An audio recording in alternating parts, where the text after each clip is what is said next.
ndakunda umugwaye yemera muganga akamuha umuti uwo muntu abazokira reka nibandanirize Yesu ashimwe cyane ageze ngaho acabandanya agenda ngo namubwiye ngo asoma historia acagaruka ku rubyaro rwa Aburahamu cyabwa muri gonze yasomye itanguriro 17 ku murongo wa 20 so yasomye itangwa 17 ku murongo wa 20 asimba ku murongo wa 18 mbega ku murongo wa 18 tubwira ngo iki uyu Aburahamu uyu mwana wiwe Shimayeli Imana yaramwemecanye byagenze gute yasomye ku murongo wa 20 arasimba genda ku 18 wumve 17 aravuga ngo maze Aburahamu arapfukama arunama aratwenga yivuganiza mu mutima 17 aravuga ngo iki Aburahamu abwira Imana ati cyo Shimayeli agakomera akaba imbere y'inyonga zawe icoma Ishimayeli agakomera akaba imbere y'inyonga zawe bandanya Imana iramwishura Imana imubwira ngo iki itora ngo iki wapi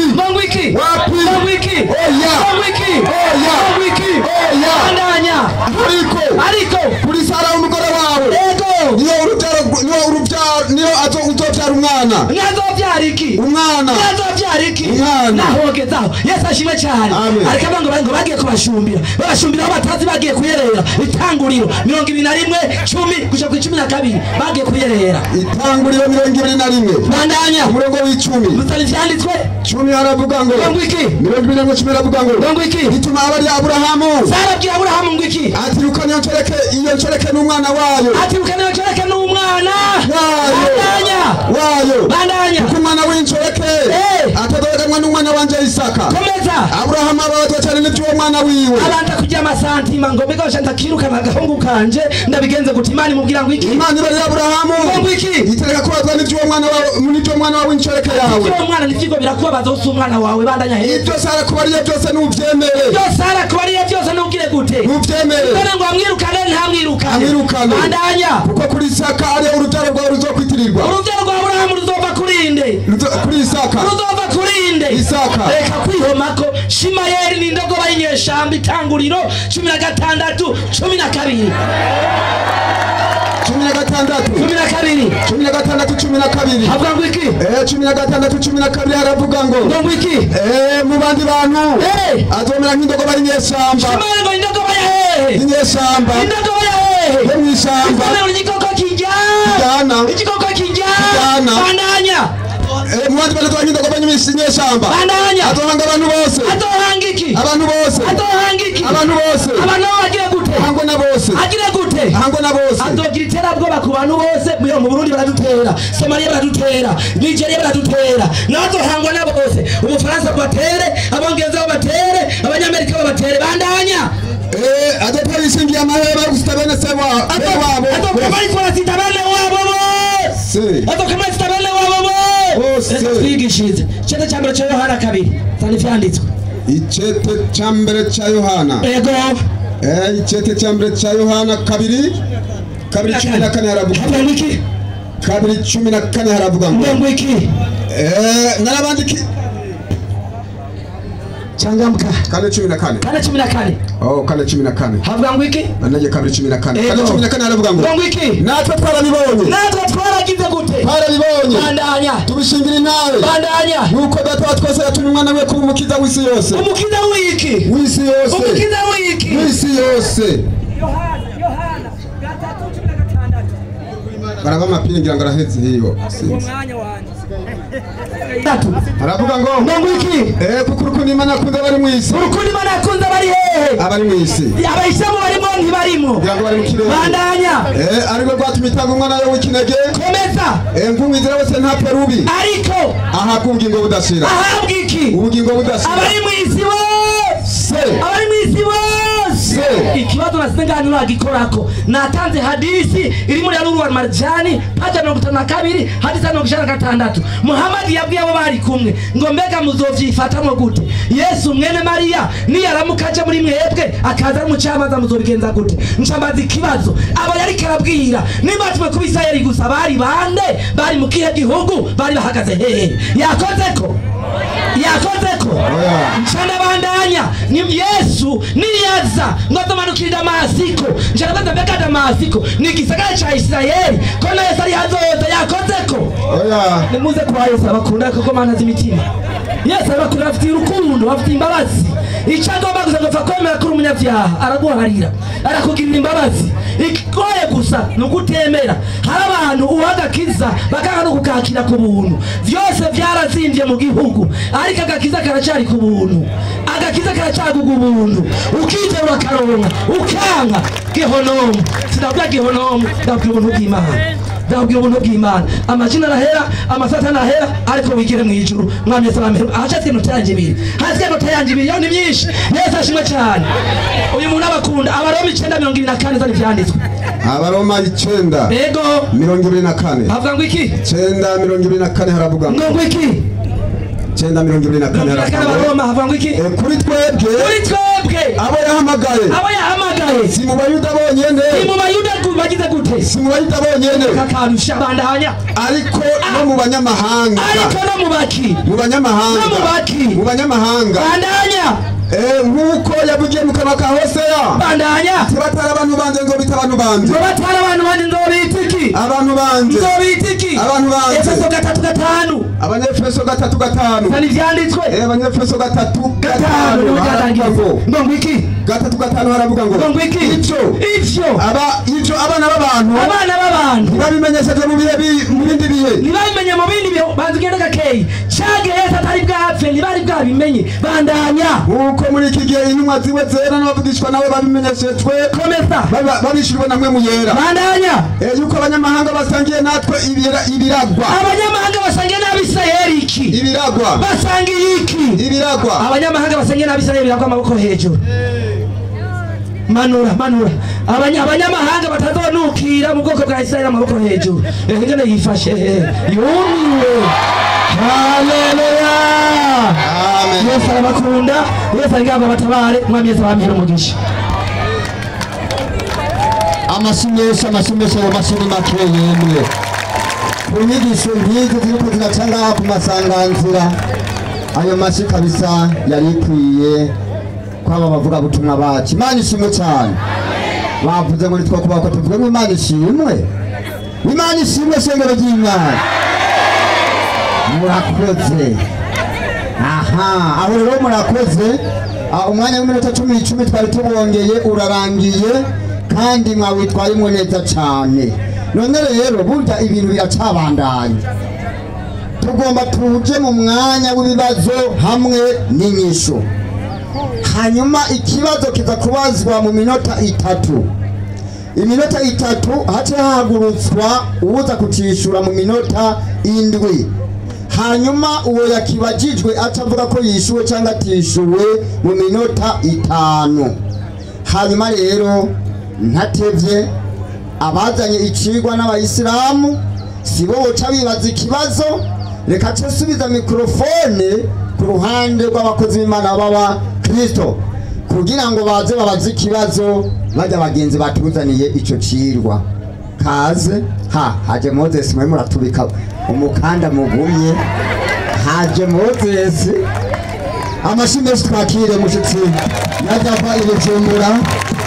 Hanyuma rero ashikirize ikibazo. Subiriza abantu inyuma, subiriza abantu inyuma. Mbone bafre mbone. Haleluya, amen. Abayisilamu haleluya.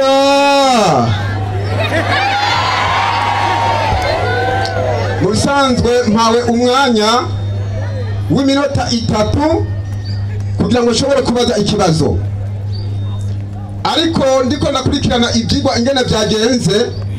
Buda ikigwa twamaze kukirangiza, abayisilamu bariko baturuhiriza ubusa gusa. Kubw'ivyo rero n'umwanya wanje mpawe w'iminota 3 w'ikibazo sindayimara. Genda muri Mariko 16:15 mbaze ikibazo hanyuma niyicarire.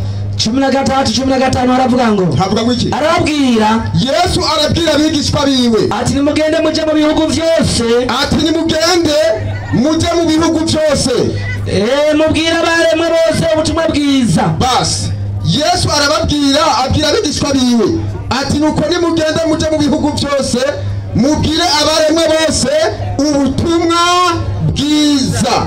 Ikibazo canje ni iki? Mwebwe abayisilamu ko mwahagaze ku kigo kivuga kiti Yesu yatumwe ku Bisirayeli gusa. Ikibazo canje ni iki? Yesu avuga ngo nimugende mu mahanga yose kandi mu bihugu byose mubwire abaremwe bose ubutumwa bwiza. Ikibazo canje ni iki? Mbega Abisirayeli nibo bonyene baremwe, abatari Abisirayeli ntibaremwe canke si biremwa? Mbega igihugu cy'Uburundi ubutumwa bwa uyu munsi ni igihugu canke si igihugu? Abari mu Burundi ni biremwa si biremwa? Nagutumwanya reka ndamuhe mugenzanje. Assalamu alaikum wa rahmatullahi wa barakatuh. Nukuri musabe bayatahuye titre y'icigwa ikintu yaje kukibaza. Iyo bayatahuye Moses titre y'icigwa ikintu bari kukibaza. Mugo ko utatahuye titre y'icigwa kuja kubu wakibajije. Urahawe ikazi n'inoti 7. Yingo wigishije rege ikibazo cyari kukibaza yo yatahuye titre kabisa. Ukuri ntiyari kukibaza. Titre ayizi n'imirongo ayizi. Ahagurutse kubaza atakurikiranye icigwa ukuntu cyagenze. Moses. Jewe bihoze ndaza kurondera tuvuga. Urahawe ikazi n'inota 7. Naam. Assalamu alaikum wa rahmatullahi wa barakatuh. Wa alaikum assalam wa rahmatullahi wa barakatuh. Reka banze shimire Joshua avuye hano avuze ngo mwarimu ngo yifashe uko. Ereka nyene iyo mwarimu yigisha ibintu bitumvikana urumigwa. Yumiwe n'ukuri. Uko arazigaye Joshua asanze yarashaje. Arara ibintu avuye kuvugira hano asanga ni ibibazo gusa. Mwarimu ati nukuri kwimana uyu ni Joshua. Nukuri yumiwe. Mikore n'ikiravuga ariko. Ngira Moses we na Mitende ngira yabasumbye Yoshua hingenda mweshure ivyo baciki yasomye Mariko 15:16 nyarutse 16 umurongo w'15 inyandiko iragira iti tuyisubiramo nkuko yayisomye. Arababwira ati nimugende muje mu bihugu byose, nimugende muje mu bihugu byose mubwira abaremwe bose ubutumwa bwiza, mubwira abaremwe bose ubutumwa bwiza. Hemwe ni Mariko yego nabo bagendanye na Yesu. Mariko na rimwe oya abaremwe bose babwiga ubutumwa bwiza. Matayo 10:5 yishiri hajya Matayo 10 umurongo wa 5. Wana bikubajije ndi hano uca kubaza jana bikubajije abo 12 ababigishwa ba Yesu 12 Yesu arabatuma ababarira ati nimuze mujane inzira ija mu banyamahanga, nimuze mwihende mujane inzira ija mu banyamahanga. Twebwe mu Burundi kindi gihugu kandi turi muri Isirayeli turi mu mahanga kandi twararemwe aho yakora twaremwe. Yesu ngari ku mwanya Yesu arabatuma abo 12 Yesu arabatuma abari ati nimuze mujane inzira ija mu banyamahanga. Yemwe mu banyamahanga n'abantu bari Yesu yarabizi ko bariyo acarababuza ntimujane inzira ija mu banyamahanga. No mu Burundi tuba abantu twaremwe ariko turabanyamahanga. Yesu rero yarabujije kugera ngahi wacu bandanye canke mu bisagara by'Abasamariya nta Ngozi nta Kirundo nta hehe, ariko mujema ntama zazimiye zo mu muryango wa Isirayeli,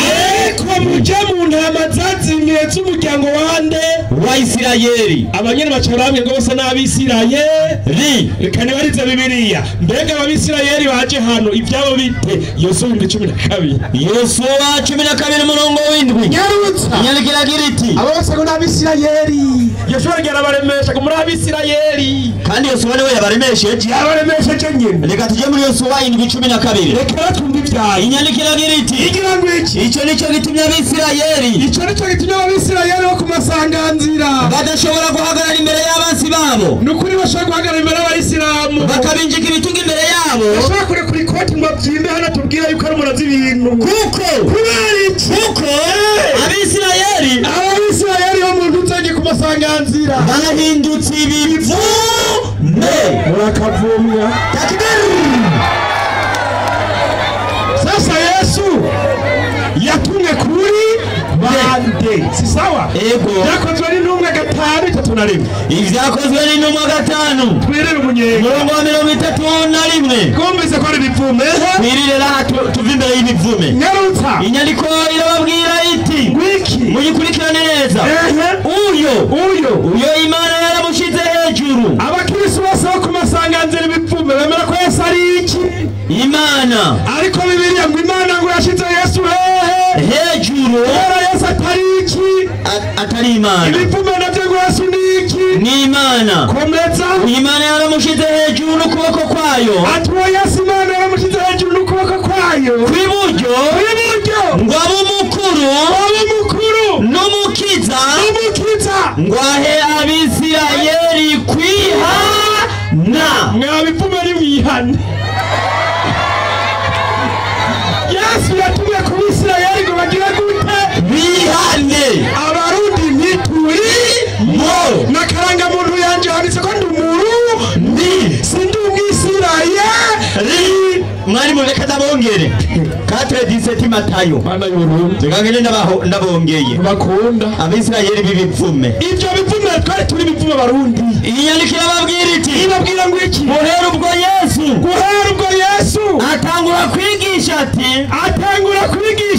ariko arabwira ibivume ati mwihane kuko bwari bwo mwijuru buri hafi ariko arabwira ibivume byo muri Isirayeli sawa mwarimu ayo nta n'imirongo yatanze byo kumasanganzira navyo bica vyinshi aba rero babwira ubutumwa mwarimu yababwiye Yakobo 1:1 yababwiye ati abisirayeli babwirwa bari mu mahanga nabari bagiye basabagira mu gihe cy'amagorwa birukanwe icyo bituma n'abanyisirayeli bari sinzima kweri iyo Yesu vuba ntabwo ababwirwa ubutumwa n'abandi kiretse abayahudi b'abisirayeli bahungiye mu bindi bihugu rimwe Yakobo ndamusubize ku ishuri Yakobo umugurano w'Imana n'umwami Imana n'umwami Yesu Kristo ndabandikiye abo mu miryango 12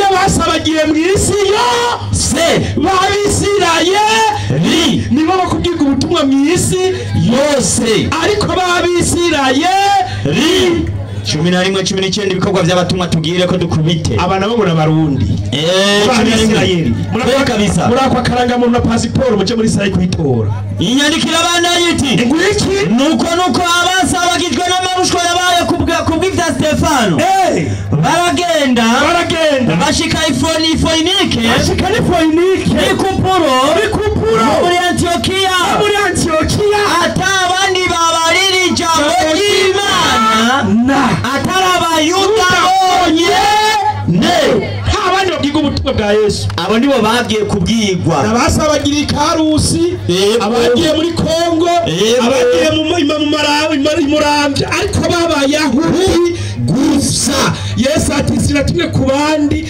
atari ku ntama zazimiye z'umuryango wa Isirayeli uyu muryango w'Abisirayeli gitumwe mutumva mukaguma mwigira Abisirayeli ni kubera iki Ezekiel 2:3 inyandikira mubwira iti Moses ko tumva nibiki mwana w'umuntu ati mwana w'umuntu ngutumye ku Bisirayeli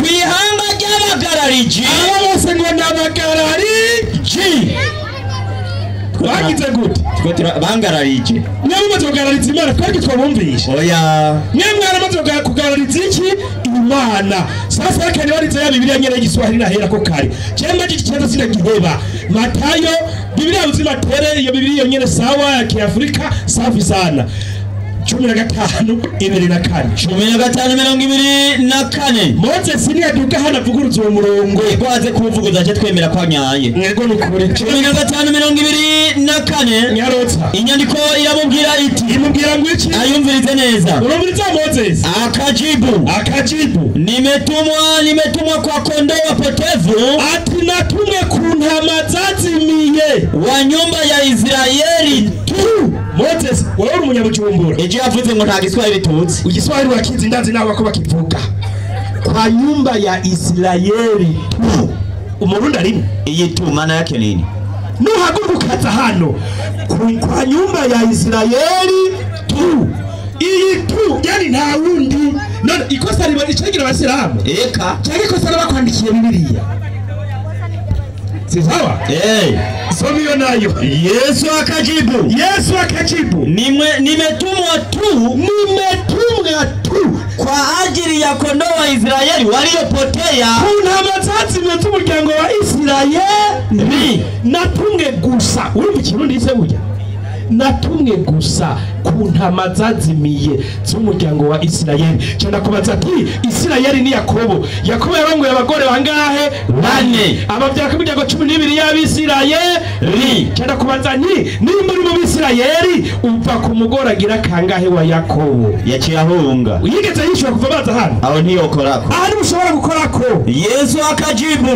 akajibu nimetumwa kwa kondoo natumwe ku ntama zazimiye za nyumba ya Israeli waliopotea kunzu ya Israeli kubajya bazimiye si kwa wengine ntabwo ari ku bandi bantu Yesu yari weshi yari yanyoye urumogi yari yanyoye saporo byari byagenze gute abayisilamu tuzi Yesu ko yari mwera ariko abakiristo nyuma mutsi ko yanyoye saporo ngo mutubwire ariko twemera ibyo Yesu yavuze kuko na korani ngitamwera yari yaborewe mutwe tumvinyi wari wamuboreye. Salamu alaykum. Wa alaykum salam wa rahmatullahi wa barakatuh. Wa alaykum salam wa rahmatullahi wa barakatuh.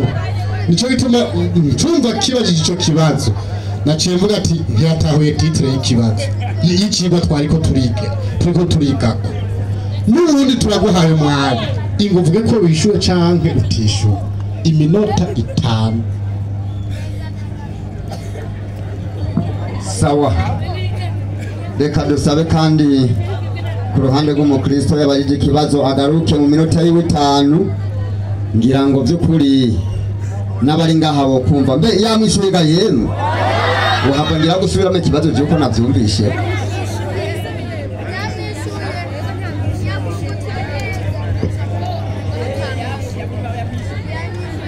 Haleluya, amen. Wasam takbir. Yesu akbar. Kuja ngumi kwa kidogo. Takbir. Kuna mnaniakuza jamani? Kugito ikibazo nabajije. Tena baje ikibazo tumvikana.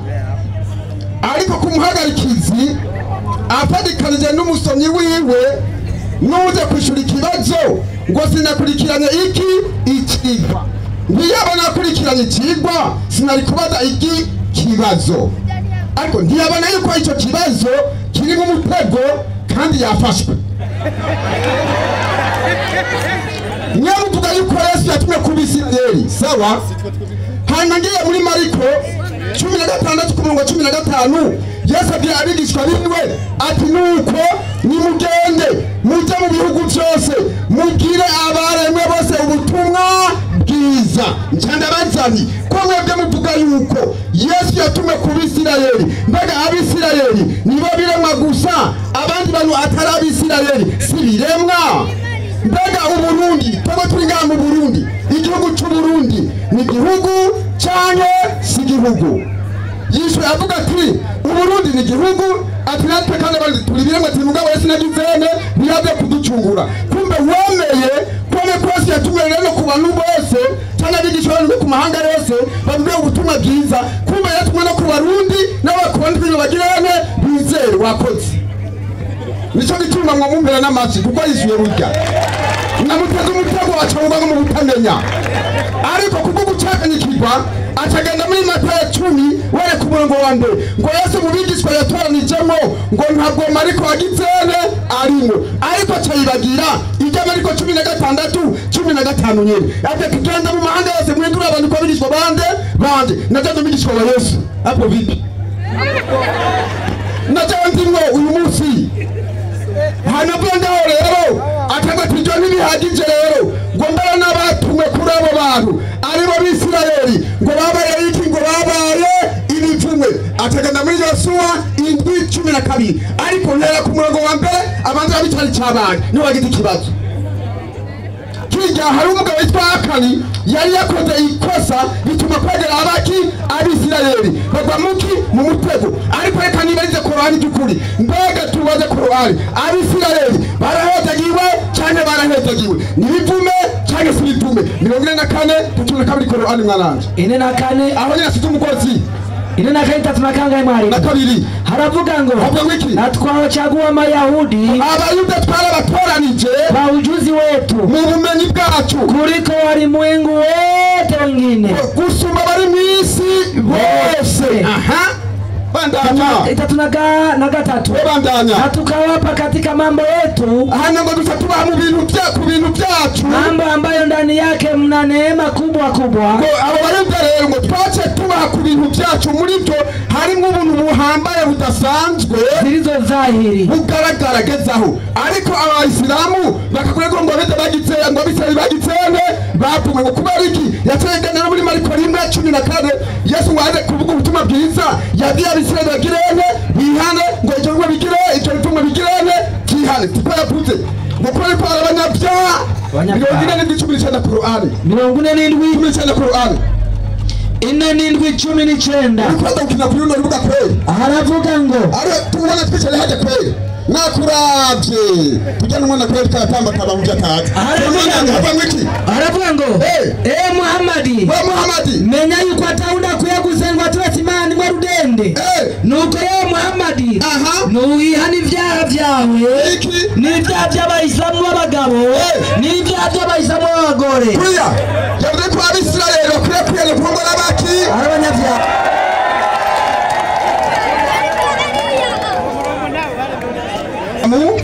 kuri Muhammad ari umuki ari umunyabyaha abayisilamu b'abagabo nabaki abanyabyaha n'abayisilamu b'abagore nabaki abanyabyaha abisirayeli babaye imvume kuba bakoze iki babingo bagirene kuri abayisilamu nibiki nibivume bagirene bihane kurinde kuri Yesu amen hano kuyengaho acyirukira mu byakozwe n'intumwari 5:31 ngo uwe ngo Imana yaramutoranije imushyira hejuru ngo kuge ngo abisirayeli kwihana no guharirwa iki ibyaha acagomba kunanirwa kandi gutahura yatumye guteka ngo intama aho urangije muri Matayo 15:24 ananirwa gutahura intama mbega bisigura iki nico ngomba ndakwigishe Zaburi 1:3 Zaburi 1:3 nico ananirwa gutahura umwigisha yaheze ikigwa Zaburi 1:3 haravuga ngo mumenye ko Uhoraho ari we Mana niwe yaturemye natwe turabiwe abantu biwe turi intama zo mu cyanya ciwe haleluya amen abantu baremwe n'Imana bitwa intama maboko hejuru nimataga muda kututemeka mwaremwe nande baratubwira muda kutubwira kuko abantu bose baremwe nande n'Imana Imana ivuga ko ari iki abantu kandi ari iki arizo ntama abayisilamu nabo bati twebwe ntituri iki ntituri intama myandi majambo ntitwaremwe nande n'Imana muda kutubwira Imana yabaremye ninde kuduto Yesu yatumwe ku isi yose sawa ngaruke ku bibazo byacu murakoze cyane ku ruhande rw'abakristo ikibazo babajije mu minota yabo iraheze tugomba kandi duhe ku ruhande rw'abayisilamu nabo hanyuma babaze ikibazo nabo rekame umuhagarikizi Assalamu alaikum wa rahmatullahi wa barakatuh. Wa alaikum salam wa rahmatullahi wa barakatuh. Wazi ngorane mwari yagize uriya muhungu. Wowe ukumutwagiriza ngo nitwe twabivutse.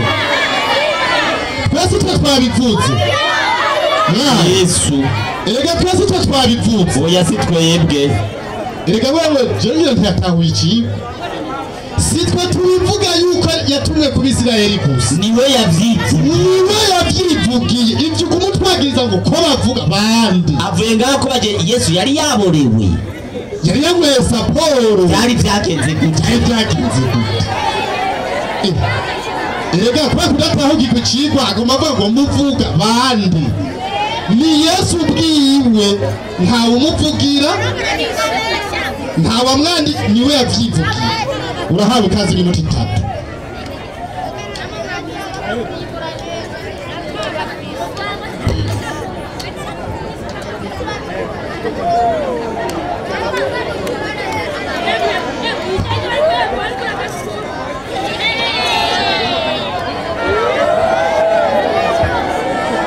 23 Matayo ikibazo canje gihagarare ngaho mwumvirize 13 Matayo 10:23 nyandikira giriti naam niba abahama mu gisagara kimwe naam muhungire mu kindi naam kuko mbabwira ukuri naam yuko mutazohetura ibisagara byose by'Ibwisirayeli naam umwana w'umuntu ataraza Yesu ati niba abahama mu gisagara kimwe c'Abisirayeli mwimukire mu kindi kuko mbabwira ukuri yuko mutazohetura ibisagara by'Ubwisirayeli umwana w'umuntu ataraza. Ikibazo caje gihagaze ngaha ko mwaje kwigisha inkuru za Yesu ngaha ku masanganzira Yesu yoba yaraje nimba ataje hagati ya Yesu n'uwo mwanditsi Matayo na mwebwe ninde mubeshi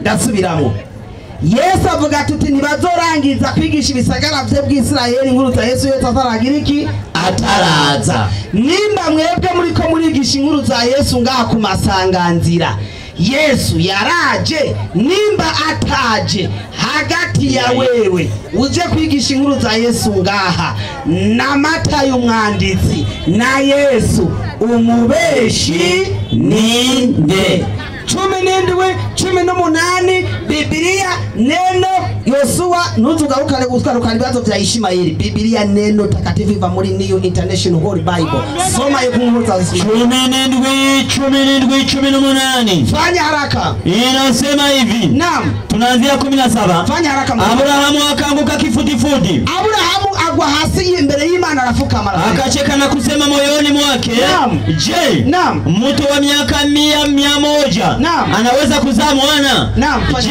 je Sara atazaa mtoto katika umri wa miaka 90 naam Abrahamu akamwambia Mungu Abrahamu abwira Imana ati laiti Ishimayeli ati iyo Ishimayeli naye angeshiriki baraka yako iyaza kuba ari we yotoranya imigisha ya je endelea ndipo Mungu akasema Imana ikivuga iti ndiyo ati nivyo Ishimayeli wazotwana imigisha yawe Biblia zose z'ikirundi kubera abapastori banka abayisilamu na Ishimayeli abarundi bacavanga Imana yavuze ngo si byo kumbe n'ugwanko rubari mo raba na Yesu yahagaze ngaha avuga ngo si byo kwa gwanko nyene rumuri mo muzane Biblia y'Igiswahili neno Biblia takatifu yimushire atubwire canka yitabure kwivyo yavuze ataruku ri hagati ya Yesu na Matayo na mwebwe ba Yoshua ko mwaje kwigisha inkuru za Yesu ngaha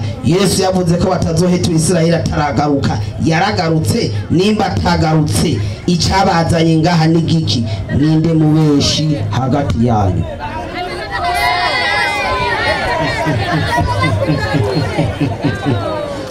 burya rero mwari mutugomba turaba beshi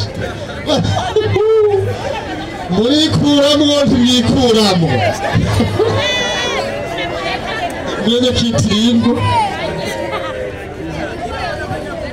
sawa twebwe nta mwanya muremure dufise wo gutakaza twagomba dusabe abigisha ku ruhande rw'abakristo kibazo bacumvise hanyuma ahaguruke yishure kibazo cyo ni gitonya cyane amashi menshi Moses abanza bashire ku murongo icyo kibazo kabisa wabonye Moses ukabona Yosuwa icyo ni ikibazo gitoya cyane rwose.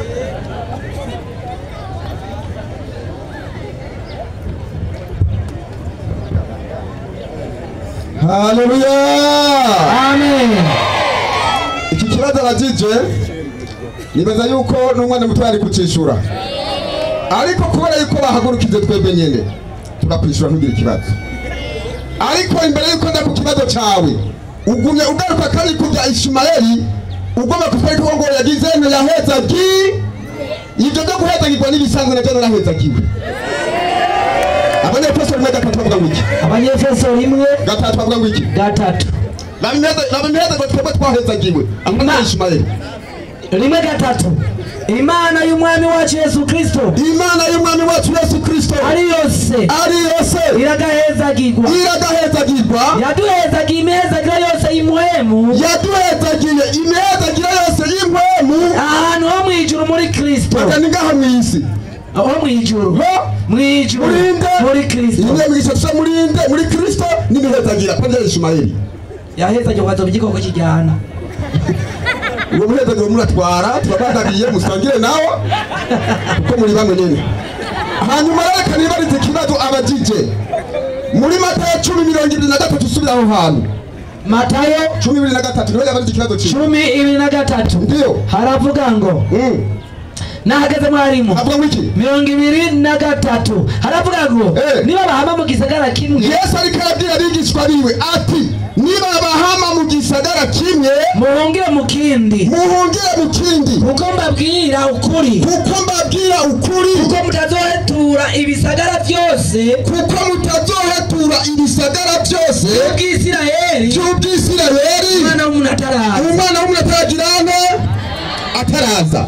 Atarabaza ikibazo ko Yesu yavuze abwira abigishwa biwe ngo niyo bahama mu gisagara kimwe mujye muhungire mu kindi, ati ndababwira ukuri yuko mutazohetwa ibisagara byose by'Isirayeli umwana w'umuntu ataraza. Atarabaza ikibazo ati mbega Yesu yaraje canke ntiyaje? Nyamataje hagati ya Yesu na Matayo yanditse natwe turi ngaha ninde mubeshi? Hanyuma niko gutahura aya majambo Yesu yavuze mbega yavuze cyari imana aya majambo Yesu yavuze mu mwanya kanaka ni wari kwigura bati ikibazo ajya majambo yavuze Yesu ataraja hehe ku musaraba, ariko amaze kuja ku musaraba lekana kwene kuko ije muhagaze ko ni jambo akuza sawa nijye muhagaze ko ngoma ndakupura aho nyene ndakumutunya nawurura kandi uragutugura kutura. Yohana 20:19 Yohana wariko kubona kumenya iri jambo Yesu yavuze ngo nimuzotura ibisagara by'Isirayeli umwana w'umuntu ataraza apfuye hehe niho ari kutubwira yarikaga uvuye apfuye mu ijuru apana apfuye hehe 20:19 Yohana. Nuko kuri uwo munsi uhwibiriye uwo munsi wa mbere w'iminsi indwi inzugi zari zugaye aho abigishwa bari. Aha ubwa mbere inzugi zari zugaye aho abigishwa bari.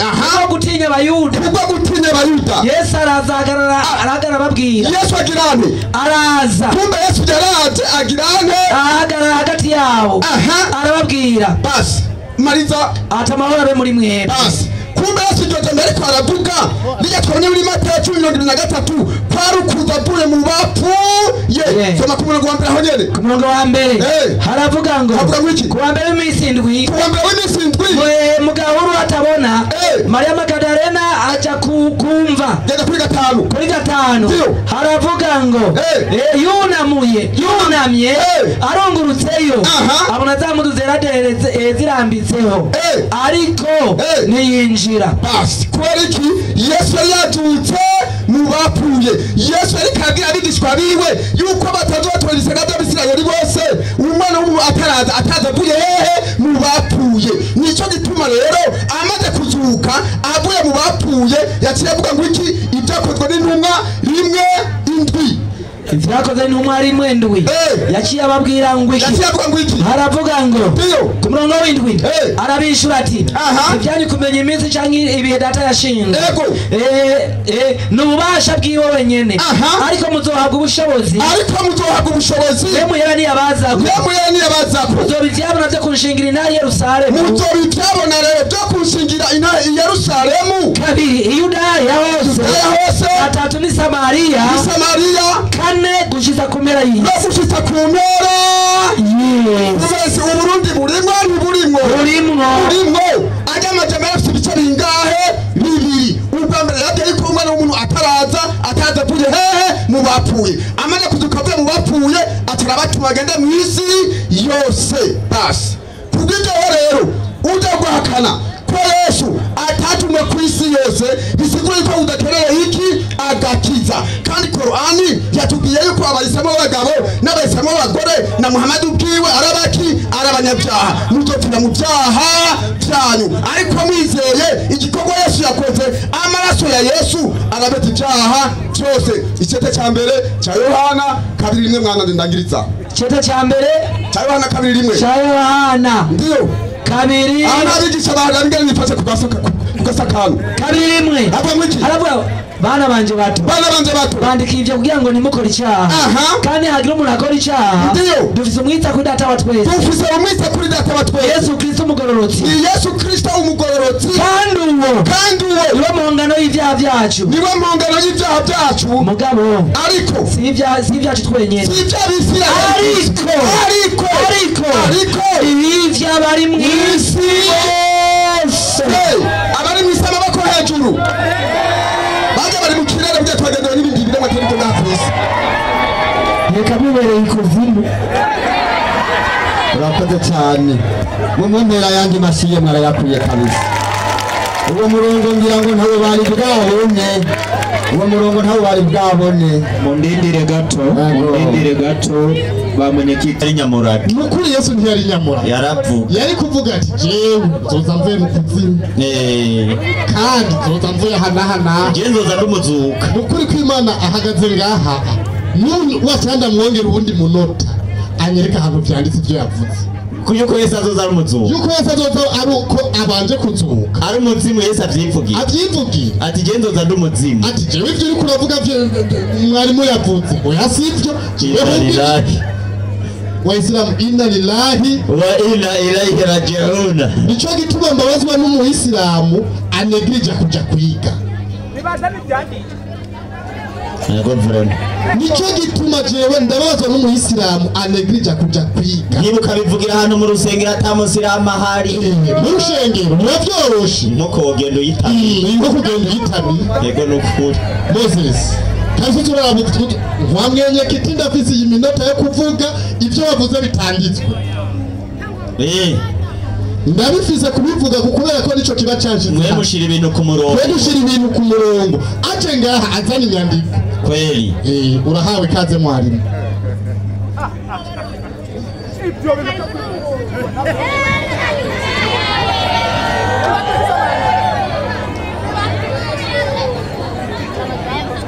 Naam, salamu alaykum wa rahmatullahi wa barakatuh. Wa alaykum salaam wa rahmatullahi wa barakatuh. Abari n'amatwi yo kumva nibumve kuko ngaha mu bantu bose bari ngaha barafise ubwenge subira mu nyigisho ya Yesu Matayo 10:23 kugira bitahure neza duhere ku murongo twari twahereye ko mu nyigisho zo ngaha tuja ku murongo twari twasigaje hera 10:5 ucukoroka 23